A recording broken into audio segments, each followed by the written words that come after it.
Hi everyone, I'm Sandy, and today I'm doing something a little bit different, which I'm going to start calling Wednesday Reads, which is basically book reviews again, but ones that are not on my 1001 book list, which I typically do on Saturdays. And today is my first episode, I guess, video of this, and buckle up, campers, because this is going to be a bit of a bumpy ride, is what I would say.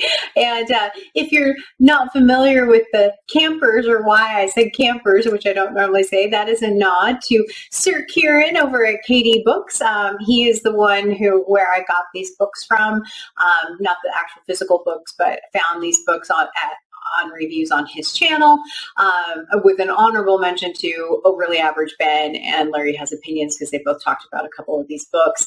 But largely, thank you to Kieran for recommending these books in his videos. The reason why it's bumpy, these are tough, man. These are not lightweight books. These are these are hard. So I did message Kieran a couple days ago and asked if it was okay if I mentioned his channel. So thank you so much for getting back to me and letting me know that, yeah, you were okay with that. So with that, I'm just going to jump right in. I will tell you that this is about the fourth time I've tried to record this video, and it has not gone well. And it has not gone well because I am normally a bubbly, happy person, and this content, man, it's rough. If you've watched my Moody Reader book tag video, books rub off on me, the emotions in books rub off on me, character sadness rubs off on me, and so these ones are very, very tough. I am going to talk about them in reverse order that I read them, and I will have some spoilers in here. I know I'll have spoilers. I can't really do these ones without spoilers, so just know that. It's going to be a little hard to do without that. So anyway, with that, I'm going to jump right in and talk about the first book, which is Burnt Sugar by Avni Doshi. So if you haven't seen Kieran's video on this, I will put a screenshot of his thumbnail because his face says a lot about this particular book.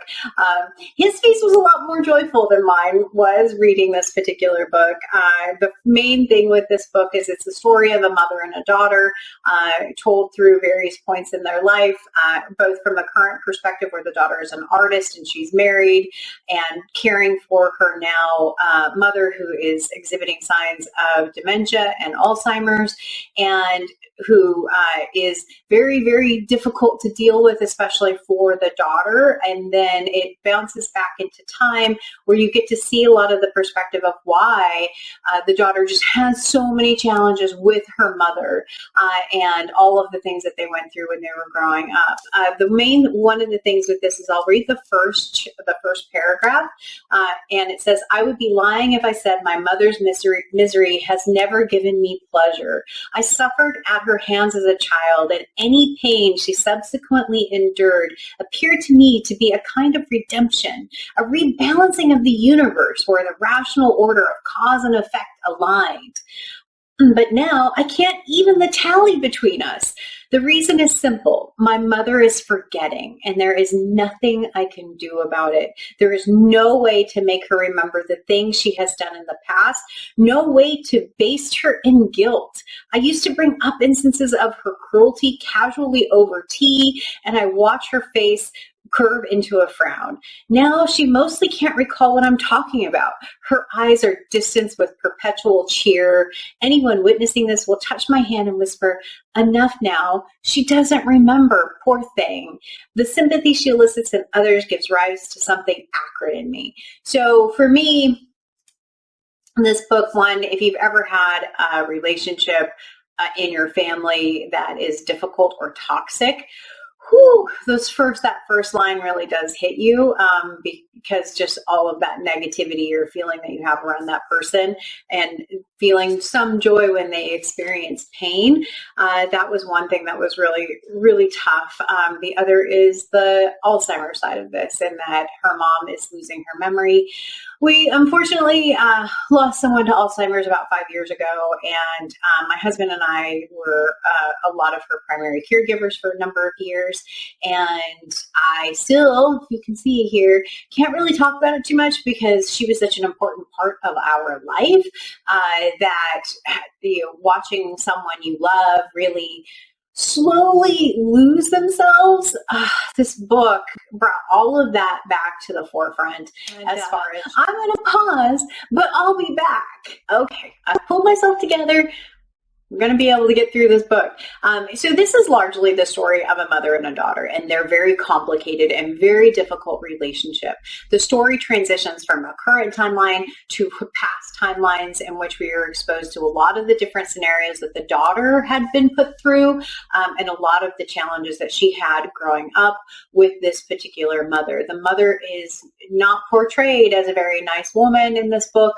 She is very abusive, slapping her daughter, all kinds of different things in this. And so the storyline jumping around a little bit makes it a very hard book to talk about, because it's like, do you talk about the pieces in sections, or do you talk about the whole history of the different points of view in one section?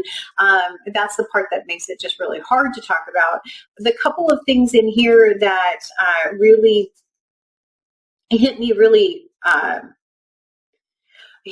hard in here. There were a number of pieces when they talked about the current situation, which hit me far harder than anything that had happened in the past, specifically around the mother and her losing her memory.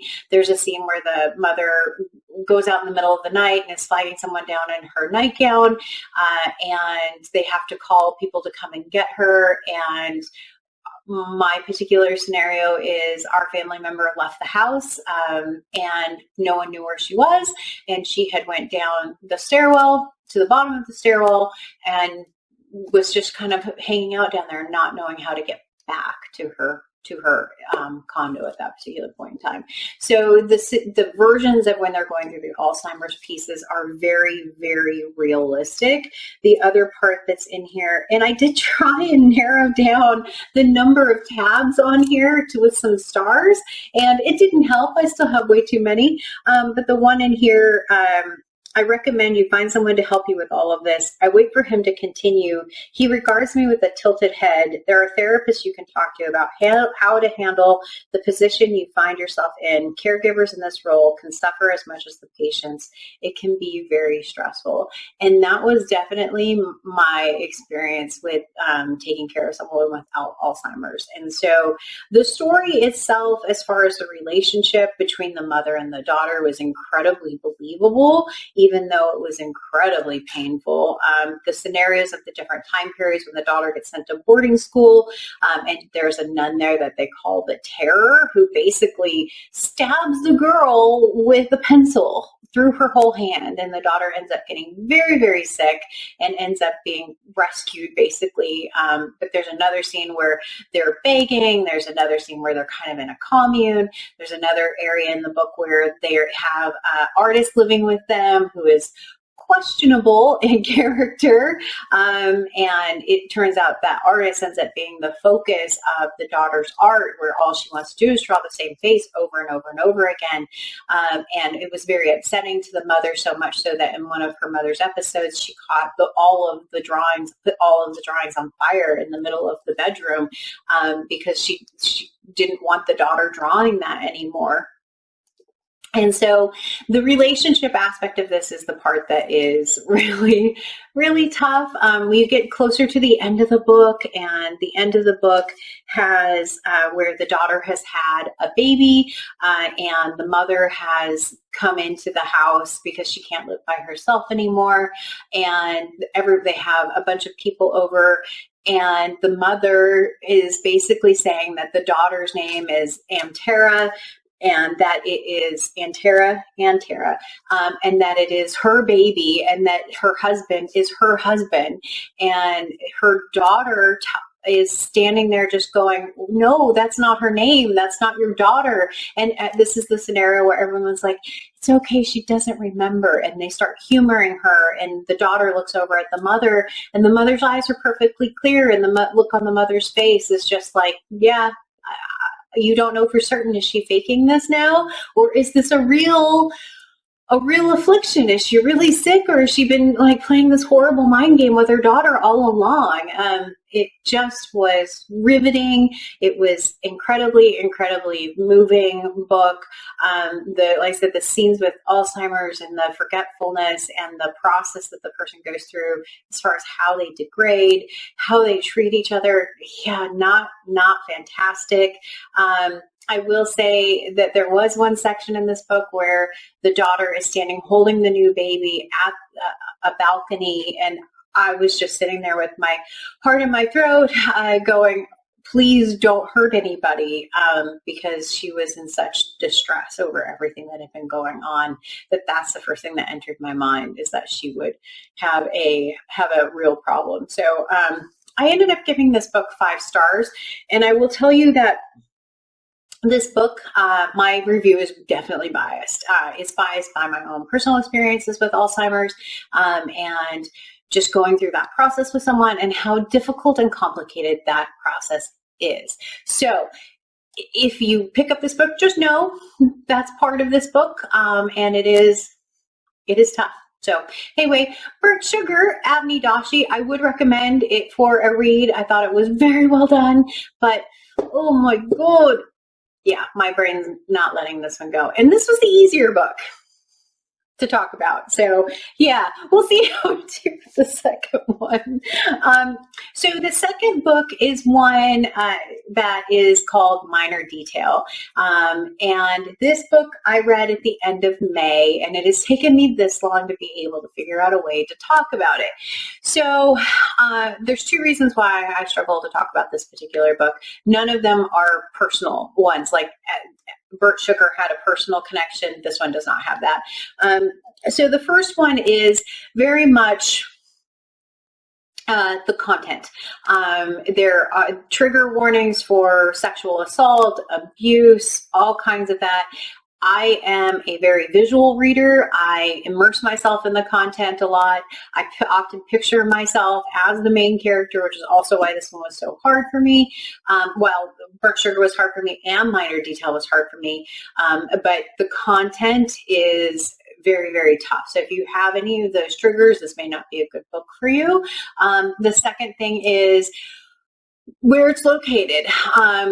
It references that it's a Israeli soldier and a Palestinian girl. And I personally am not educated enough to talk about that. I'm not informed enough, and I do not want to say something that is not appropriate. So I am not going to discuss the book from that part of the perspective of the story. I'm just going to talk about it from the story, or about the story itself. So this is set in, I believe, the late 1940s. And I apologize if I miss little details, because I read this, like I said, at the end of May.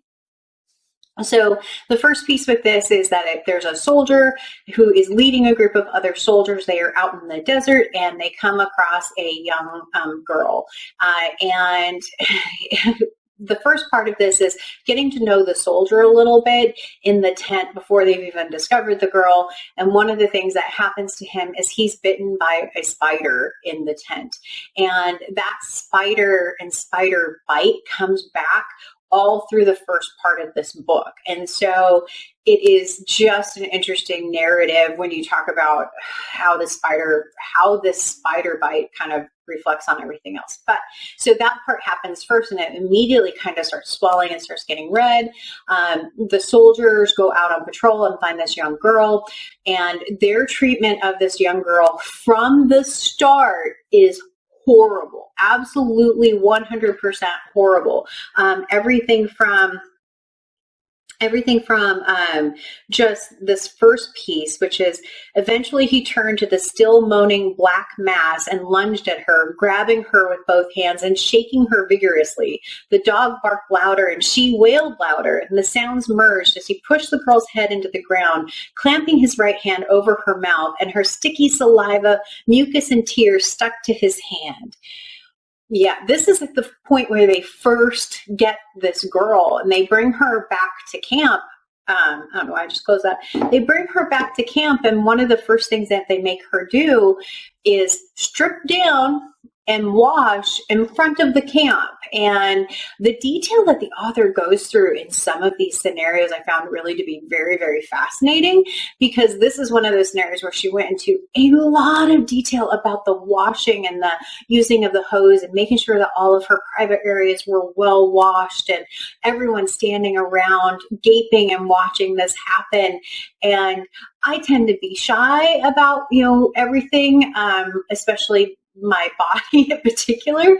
And that scene was just very, very impactful and horrifying to just kind of read. I didn't watch anything. That just tells you again how visual I am, because that is how I saw some of this, which is why this content is just brutal for someone like me who puts themselves in the person in the story. So throughout all of this interaction with the girl and the soldier too, it referenced it here in that last quote, there's a dog barking in the background. There's a dog barking when anything bad really happens to this girl. And it continues to come up over and over and over again. And you're just like, the dog has more empathy for what's going on, it feels like, than the soldiers do. So once that part of it happens, there's another scene where I believe they're at like a meal, and someone is joking around about having fooled around with the girl. They didn't go into a lot of details. They just said that they fooled around or something along those lines. And one of the comments that the leader had said was either they send the girl to work in the camp's kitchen, or they all have their way with her. And all of the soldiers get so excited about the prospect of everyone getting to have their turn with this girl. And it was just heartbreaking to kind of just watch or listen to that or read that section. And so the leader ends up bringing the girl into the tent and forcing her, if I remember correctly, to wash his horrible spider bite that has now started to just really get pus filled and infected and all of these things. I kept thinking that maybe the author was using the spider bite and the transgression of that spider bite as a way of talking about the degradation of the soldier. So with that, the couple of scenes in here, even after him taking the girl to kind of, I don't know if he was trying to protect her by moving her into his tent or what the intent was, but he ends up also sexually assaulting this young girl. And so the scenes of that are masterful in one way, because they don't talk about it in this magnificent detail that they do some of the other aspects. It's little things. It's like the head pushed into the bed, or it's the squeaking bed springs. The squeaking bed springs for me was one of the more impactful ones. It just really resonated with me, with this poor girl was going through at the hands of this soldier. At the end of that, he has her brought back to the other tent, and he's more upset that the tent doesn't smell right to him, and that the girl was the reason why it didn't smell right. From there, he goes out on patrol, and when he comes back, the way that they describe this next section is that the girl has clearly been assaulted by more than one person. And the way they describe that is only through the soldier leaving the tent, buttoning up his pants. And so that it leaves a lot to your imagination of what this poor girl was going through, and made it, really, really tough to read. So after that, the way the first section ends is he orders the soldiers to dig a hole. And as a reader, you know that's happening. The girl doesn't necessarily know that that's happened yet. And they take her out in a Jeep, and the dog is running after the Jeep like he knows what's going to happen, and ends up obviously can't keeping up. They end up putting her in the pit and firing on her, and the soldier goes back to the leader and says she's still alive, and he's like, nope, finish her off. It's one of the most callous, just really difficult things to read. It's not the most callous thing I've ever read, but difficult to read aspects of that story. Not that I thought that he would ultimately save her, but you as a reader were just hoping for some type of a different outcome. So that's the end of the first section. The second section follows a woman who basically becomes obsessed trying to figure out what actually happened to this girl or what actually happened in this story, and is making a lot of decisions that she knows is not right as she is going through and is basically, and even in the story is saying she's crossing lines, she's doing things she shouldn't be doing, and is trying to figure out what has happened, and crosses into territories that she's actually not authorized to go in, and is trying to figure this out. The one thing I will say about that part of the story is that the ending really truly does kind of, it just ends very, very abruptly, and I mean abruptly, where she's being confronted by some soldiers and she takes some things out, and the last thing you see or hear, why do I keep saying that? The last thing in the book is really truly shots being fired and end book. So I will say I only gave this 4 stars, and I gave it 4 stars because the second half of the book, I was not as moved in the second half as I was in the first half. But this is very tough content, without a doubt. It's one of the hardest books I've read. It took me over 3 weeks to figure out how to talk about this book. And it was one that, if you're interested in this book, just know the triggers, know that piece of it, and go into it with very wide open eyes. Hopefully you're not quite as visual of a reader as I am, and you can read it for the story that it is. But yeah, those are the 2 books that I read from KDBooks recommendations. I'm going to have to ask him for a cheerful book recommendation, because after those 2, at least I didn't read them back to back. At least I had them spread out a little bit. So anyway, I hope you enjoyed this video and get something out of it. And if you choose to pick these books up, I'd love to hear how you think about it. But until next time, everyone, bye. Thanks.